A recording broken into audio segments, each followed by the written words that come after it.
Third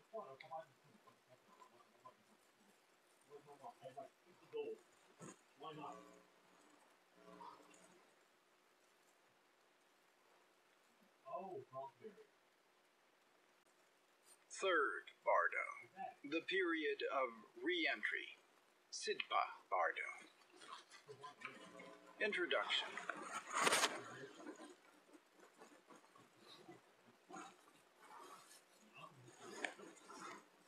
If, in the second bardo, the voyager is incapable of holding on to the knowledge that the peaceful and wrathful visions were projections of his own mind, but became attracted to or frightened by one or more of them, he will enter the third bardo. In this period, he struggles to regain routine reality and his ego. The Tibetans call it the bardo of seeking rebirth.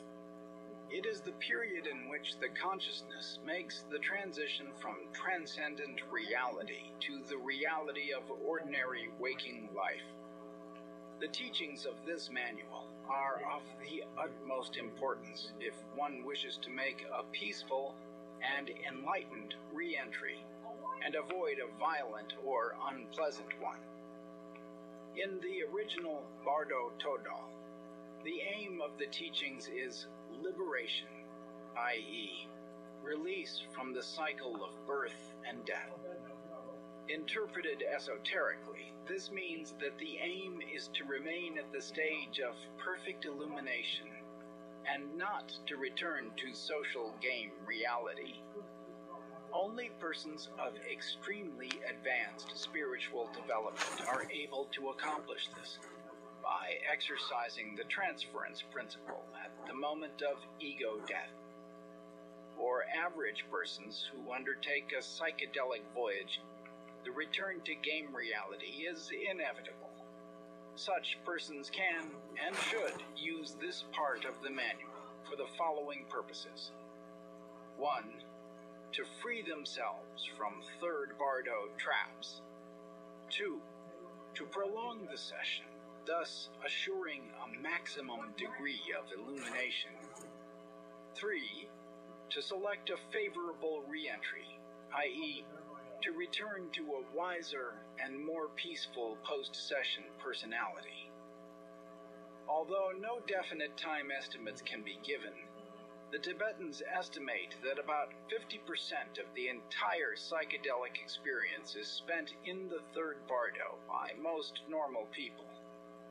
At times, as indicated in the introduction, someone may move straight to this re-entry period if he is unprepared for or frightened by the ego loss experiences of the first two bardos.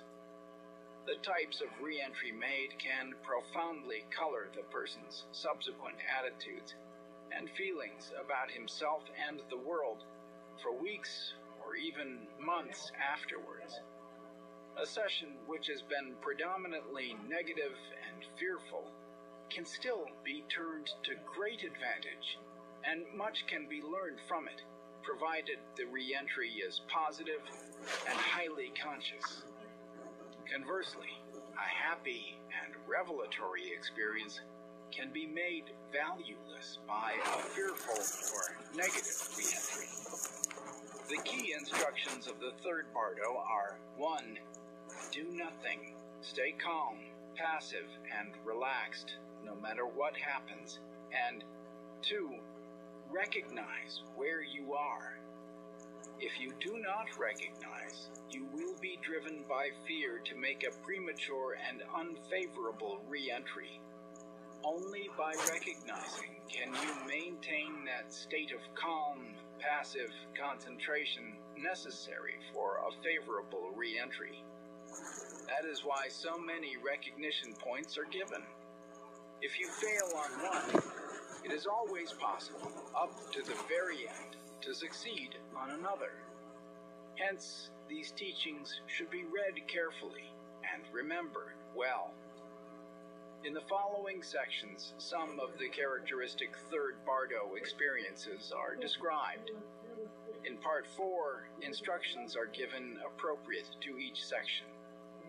At this stage in a psychedelic session, the voyager is usually capable of telling the guide verbally what he is experiencing, so that the appropriate sections can be read.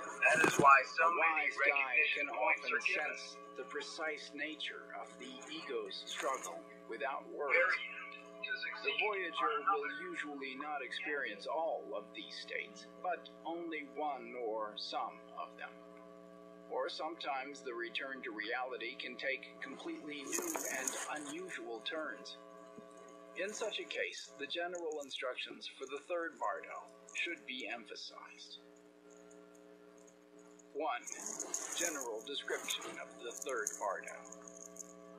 Normally, the person descends step by step into lower, more constricted states of consciousness. Each step downwards may be preceded by a swooning into unconsciousness. Occasionally, the descent may be sudden, and the person will find himself jolted back to a vision of reality which, by contrast with the preceding phases, seems dull, static, hard, angular, ugly, and puppet-like. Such changes can induce fear and horror, and he may struggle desperately to regain familiar reality. He may get trapped into irrational or even bestial perspectives, which then dominate his entire consciousness.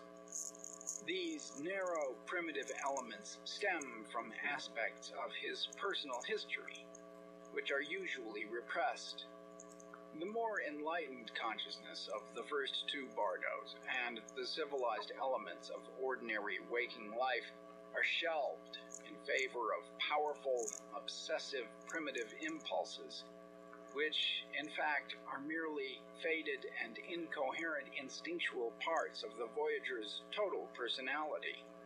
The suggestibility of bardo consciousness makes them seem all-powerful and overwhelming.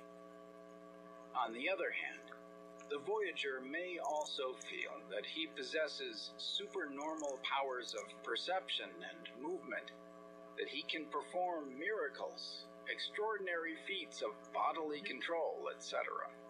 The Tibetan book definitely attributes paranormal faculties to the consciousness of the bardo voyager, and explains it as due to the fact that the bardo consciousness encompasses future elements as well as past. Hence, clairvoyance, telepathy, ESP, etc. are said to be possible.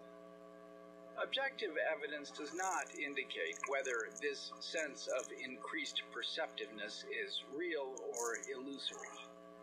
We therefore leave them as an open question to be decided by empirical evidence. This then is the first recognition point of the third bardo, the feeling of supernormal perception and performance. Assuming that it is valid, the manual warns the voyager not to be fascinated by his heightened powers and not to exercise them. In yogic practice, the most advanced of the lamas teach the disciple not to strive after psychic powers of this nature for their own sake, for until the disciple is morally fit to use them wisely, they become a serious impediment to his higher spiritual development. Not until the selfish, game-involved nature of man is completely mastered is he safe in using them. A second sign of third bardo existence are experiences of panic, torture, and persecution. They are distinguished from the wrathful visions of the second bardo in that they definitely seem to involve the person's own skin-encapsulated ego. Mind-controlling manipulative figures and demons of hideous aspects may be hallucinated. The form that these torturing demons take will depend on the person's cultural background. Where Tibetans saw demons and beasts of prey, a Westerner may see impersonal machinery grinding or depersonalizing and controlling devices of different futuristic varieties.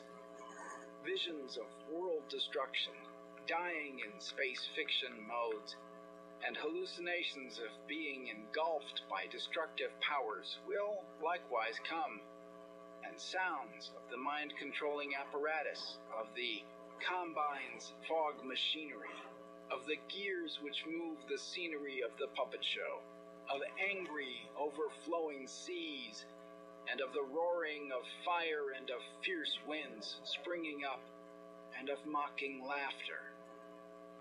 When these sounds and visions come, the first impulse will be to flee from them in panic and terror, not caring where one goes, so long as one goes out. In psychedelic drug experiences, the person may, at this time, plead or demand to be brought out of it through antidotes or tranquilizers. The person may see himself as about to fall down deep, terrifying precipices. These symbolize the so-called evil passions, which, like narcotic drugs, enslave and bind mankind to existence in game networks, samsara, anger, lust, stupidity, pride or egoism, jealousy, and control power. Such experiences, just as the previous one of enhanced power, should be regarded as recognizing features of the third bardo. One should neither flee the pain nor pursue the pleasure. Recognition is all that is necessary, and recognition depends upon preparation. A third sign is a kind of restless, unhappy wandering, which may be purely mental or may involve actual physical movement. The person feels as if driven by winds of karma, or shunted around mechanically. There may be brief respites at certain places or scenes in the ordinary human world, like a person traveling alone at night along the highway, having his attention arrested by prominent landmarks, great isolated trees, houses, bridgeheads, temples, hot dog stands, etc. The person in the re-entry period has similar experiences. He may demand to return to familiar haunts in the human world, but any such external placation is temporary, and soon the restless wandering will recommence. There may come a desperate desire to phone or otherwise contact your family, your doctor, your friends, and appeal to them to pull you out of the state. This desire should be resisted. The guide and the fellow voyagers can be of best assistance. One should not try to involve others in one's hallucinatory world. The attempt will fail anyway, since outsiders are usually unable to understand what is happening. Again, merely to recognize these desires as third bardo manifestations is already the first step toward liberation. A fourth, rather common experience is the following. The person may feel stupid and full of incoherent thoughts, whereas everyone else seems to be perfectly knowing and wise. This leads to feelings of guilt and inadequacy, and in extreme form to the judgment vision, to be described later. This feeling of stupidity is merely the natural result of the limited perspective under which the consciousness is operating in this bardo. Calm, relaxed acceptance and trust will enable the voyager to win liberation at this point.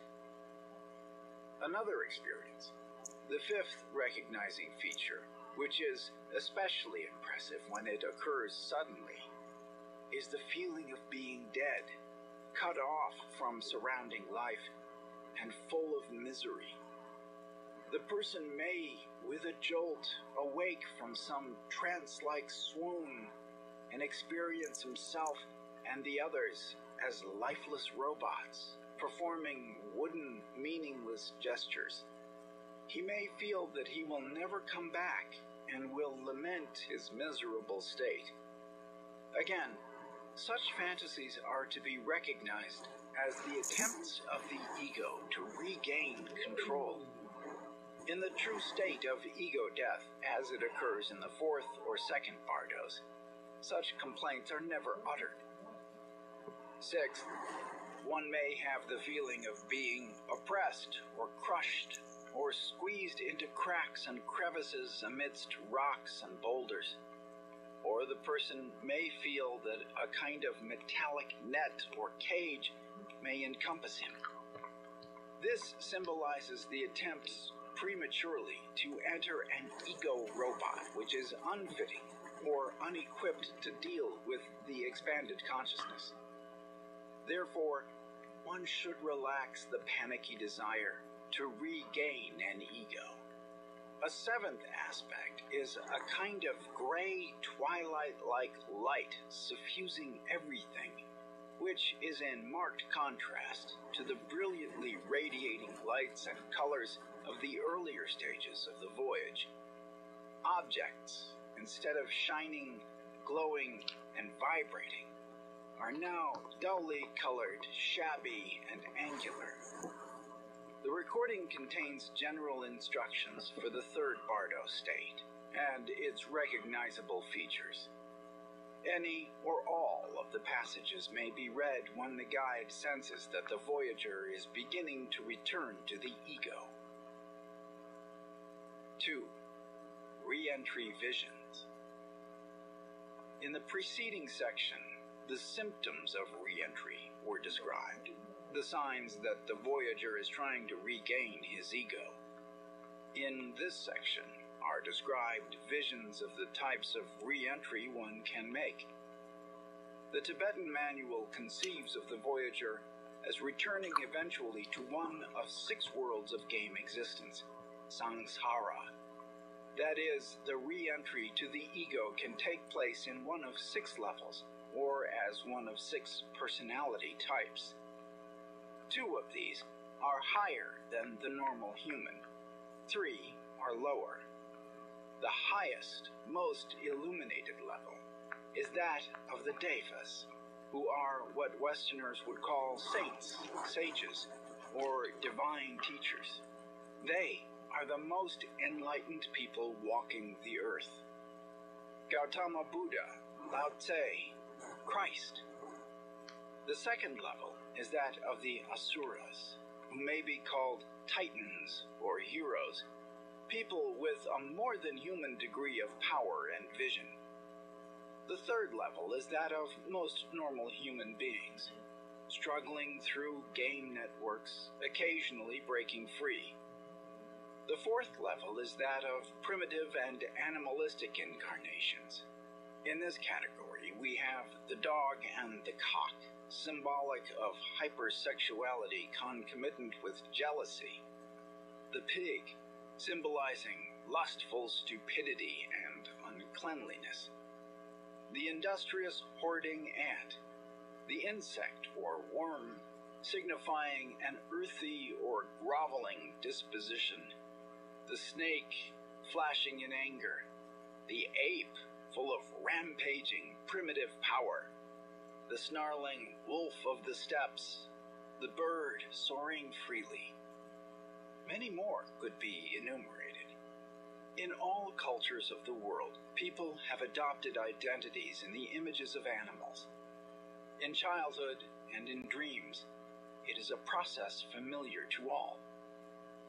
The fifth level is that of neurotics, frustrated, lifeless spirits, forever pursuing unsatisfied desires.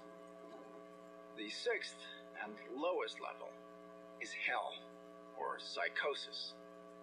Less than 1% of ego-transcendent experiences end in sainthood or psychosis. Most persons return to the normal human level. According to the Tibetan Book of the Dead, each of the 6 game worlds or levels of existence is associated with a characteristic sort of thraldom, from which non-game experiences give temporary freedom. 1. Existence as a deva, or saint, although more desirable than the others, is concomitant with an ever-recurring round of pleasure, free-game ecstasy. 2. Existence as an asura, or titan, is concomitant with incessant heroic warfare. 3. Helplessness and slavery are characteristic of animal existence. 4. Torments of unsatisfied needs and wants are characteristic of the existence of pretas, or unhappy spirits. 5. Extremes of heat and cold, pleasure and pain exist in hell. 6. The characteristic impediments of human existence are inertia, smug ignorance, physical or psychological handicaps of various sorts. According to the Bardo Todal, the level one is destined for is determined by one's karma. During the period of the third Bardo, premonitory signs and visions of the different levels appear, that for which one is heading appearing most clearly. For example, the voyager may feel full of godlike power, asuras, or he may feel himself stirred by primitive or bestial impulses, or he may experience the all-pervasive frustration of the unhappy neurotics, or shudder at the tortures of a self-created hell. The chances of making a favorable re-entry are increased if the process is allowed to take its own natural course, without effort or struggle. One should avoid pursuing or fleeing any of the visions, but meditate calmly on the knowledge that all levels exist in the Buddha also. One can recognize and examine the signs as they appear, and learn a great deal about oneself in a very short time. Although it is unwise to struggle against or flee the visions that come in this period, the instructions given are designed to help the voyager regain First Bardo transcendence. In this way, if the person finds himself about to return to a personality or ego which he finds inappropriate to his new knowledge about himself, he can, by following the instructions, prevent this and make a fresh re-entry. 3. The all-determining influence of thought. Liberation may be obtained by such confrontation, even though previously it was not. If, however, liberation is not obtained even after these confrontations, further earnest and continued application is essential.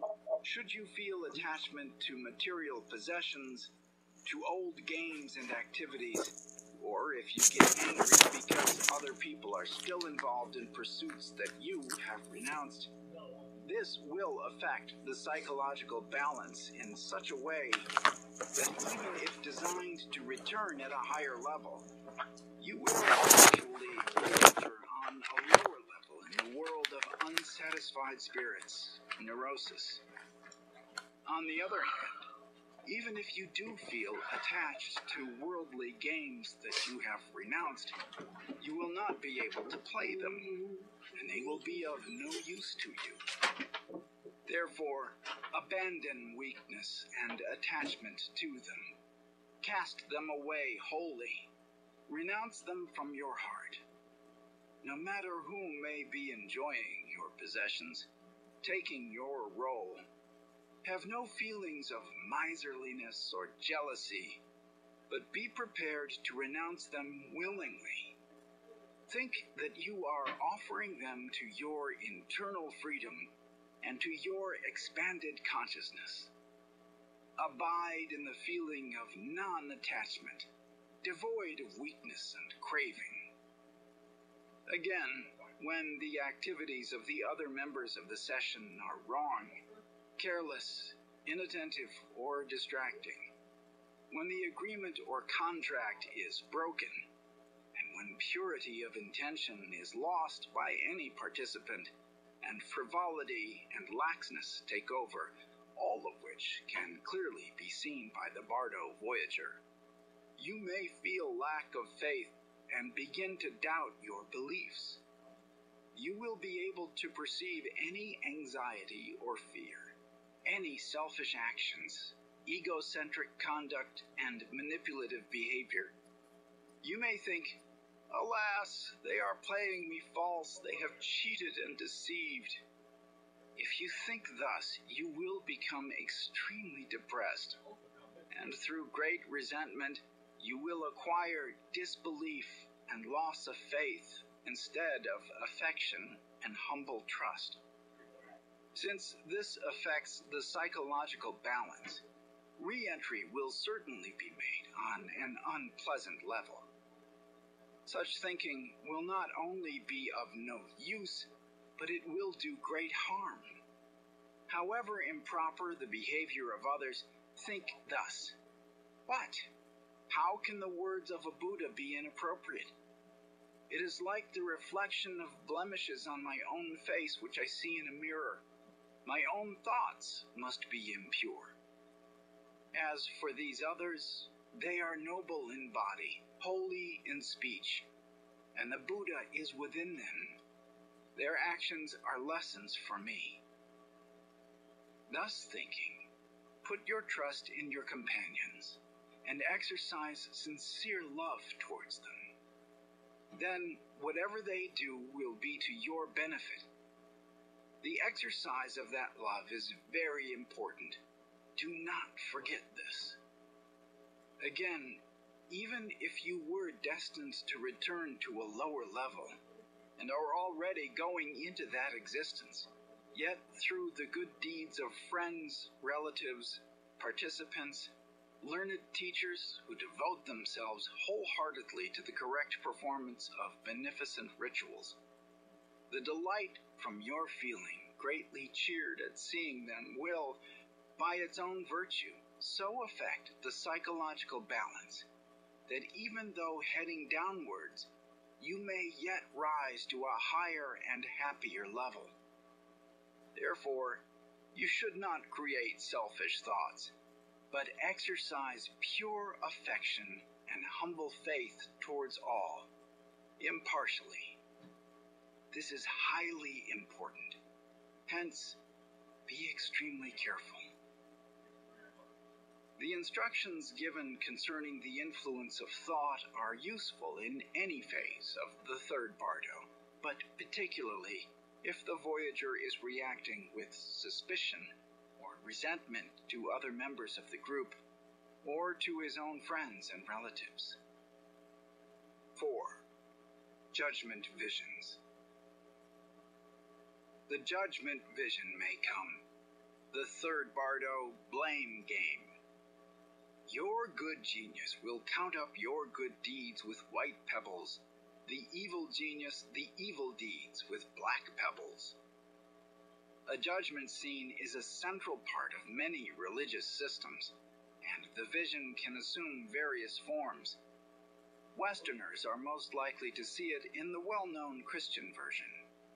The Tibetans give a psychological interpretation to this as to all other visions.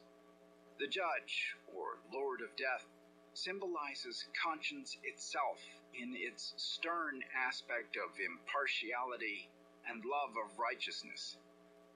The mirror of karma, the Christian judgment book, consulted by the judge, is memory. Different parts of the ego will come forward, some offering lame excuses to meet accusations, others ascribing baser motives to various deeds, counting apparently neutral deeds among the black ones. Still others offering justifications or requests for pardon. The mirror of memory reflects clearly. Lying and subterfuge will be of no avail. Be not frightened. Tell no lies. Face truth fearlessly. Now you may imagine yourself surrounded by figures who wish to torment, torture, or ridicule you. the executive furies of the robot Lord of Death. These merciless figures may be internal, or they may involve the people around you, seen as pitiless, mocking, superior. Remember that fear and guilt and persecuting, mocking figures are your own hallucinations, your own guilt machine. Your personality is a collection of thought patterns and void. It cannot be harmed or injured. Swords cannot pierce it. Fire cannot burn it. Free yourself from your own hallucinations. In reality, there is no such thing as the Lord of Death, or a justice-dispensing god or demon or spirit. Act so as to recognize this. Recognize that you are in the third bardo. Meditate upon your ideal symbol. If you do not know how to meditate, then merely analyze with great care the real nature of that which is frightening to you. Reality is nothing but a voidness, dharmakaya.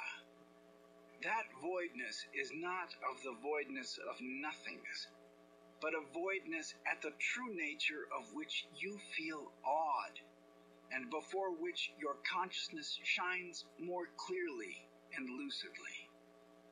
If the voyager is struggling with guilt and penance hallucinations, the instructions for judgment visions may be read. 5. Sexual visions. Sexual visions are extremely frequent during the third bardo. You may see or imagine males and females copulating. This vision may be internal, or it may involve the people around you. You may hallucinate multi-person orgies and experience both desire and shame, attraction and disgust. You may wonder what sexual performance is expected of you and have doubts about your ability to perform at this time. When these visions occur, remember to withhold yourself from action or attachment. Have faith and float gently with the stream. Trust in the unity of life and in your companions. If you attempt to enter into your old ego because you are attracted or repulsed, if you try to join or escape from the orgy you are hallucinating, you will re-enter on an animal or neurotic level. If you become conscious of maleness, hatred of the father together with jealousy and attraction towards the mother will be experienced. If you become conscious of femaleness, hatred of the mother together with attraction and fondness for the father is experienced. It is perhaps needless to say that this kind of self-centered sexuality has little in common with the sexuality of transpersonal experiences. Physical union can be one expression or manifestation of cosmic union. Visions of sexual union may sometimes be followed by visions of conception. You may actually visualize the sperm uniting with the ovum, of intrauterine life and of birth through a womb. Some people claim to have relived their own physical birth in psychedelic sessions, and occasionally confirming evidence for such claims has been put forward. Whether this is so or not may be left as a question to be decided by empirical evidence. Sometimes the birth visions will be clearly symbolic, e.g., emergence from a cocoon, breaking out of a shell, etc. Whether the birth vision is constructed from memory or fantasy, the psychedelic voyager should try to recognize the signs indicating the type of personality that is being reborn. The appropriate instructions may be read to the voyager who is struggling with sexual hallucinations. 6. Methods for preventing the re-entry. Although many confrontations and recognition points have been given, The person may be ill-prepared and still be wandering back to game reality. It is of advantage to postpone the return for as long as possible, thus maximizing the degree of enlightenment in the subsequent personality. For this reason, 4 meditative methods are given for prolonging the ego loss state. They are 1. Meditation on the Buddha or guide. 2. Concentration on good games. 3. Meditation on illusion. And 4. Meditation on the void. Each one attempts to lead the voyager back to the first Bardo's central stream of energy from which he has been separated by game involvements. One may ask how these meditative methods, which seem difficult for the ordinary person, can be effective. The answer given in the Tibetan Bardo Todal is that due to the increased suggestibility and openness of the mind in the psychedelic state, these methods can be used by anyone, regardless of intellectual capacity or proficiency in meditation. 7. Methods of choosing the post-session personality. Choosing the post-session ego is an extremely profound art and should not be undertaken carelessly or hastily. One should not return fleeing from hallucinated tormentors. Such re-entry will tend to bring the person to one of the 3 lower levels. One should first banish the fear by visualizing one's protective figure or the Buddha. Then choose calmly and impartially. The limited foreknowledge available to the voyager should be used to make a wise choice. In the Tibetan tradition, each of the levels of game existence is associated with a particular color and also certain geographical symbols. These may be different for 20th century Westerners. Each person has to learn to decode his own internal roadmap. The Tibetan indicators may be used as a starting point. The purpose is clear. One should allow the signs of the 3 higher types and shun those of the 3 lower. One should follow light and pleasant visions and shun dark and dreary ones.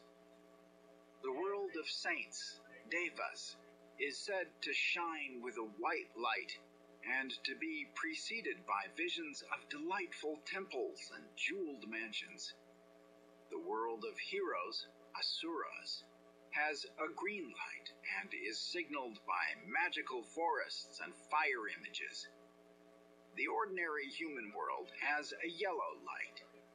Animal existence is foreshadowed by a blue light and images of caves and deep holes in the earth. The world of neurotics or unsatisfied spirits has a red light and visions of desolate plains and forest wastes.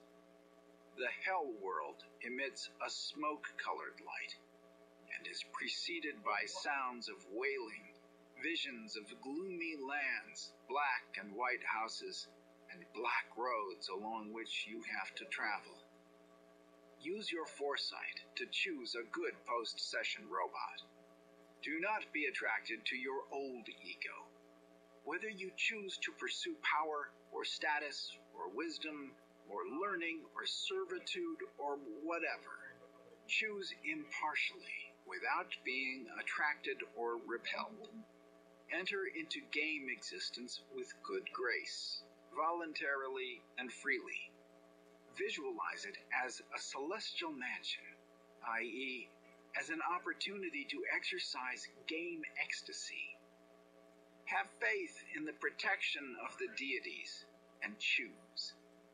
The mood of complete impartiality is important, since you may be in error.